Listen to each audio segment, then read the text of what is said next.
মসজিদে কাজে নিয়োজিত ৩ শ্রমিককে মাদক সেবনের দায়ে কারাদণ্ড। আবু বকর সিদ্দিক স্বপনের ভিডিওচিত্রে দেখুন বিস্তারিত। ঝিনাইদহ পৌর এলাকার মসজিদের কাজ করতে আসা ৩ শ্রমিককে মাদক সেবনের অপরাধে কারাদণ্ড দিয়েছে ভ্রাম্যমাণ আদালত।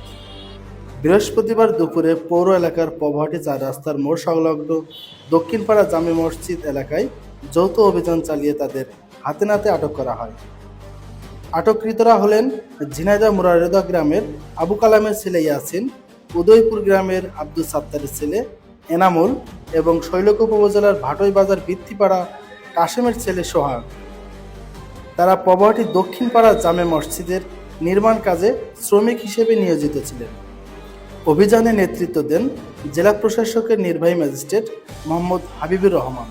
এ সময় আরও উপস্থিত ছিলেন জেলা মাদকদ্রব্য নিয়ন্ত্রণ অধিদপ্তরের সাব ইন্সপেক্টর অপূর্ব বিশ্বাস, এএসআই ফরহাদ হোসেন সহ মাদকদ্রব্য নিয়ন্ত্রণ অধিদপ্তরের সদস্য, পুলিশ সদস্য ও স্থানীয় জনগণ।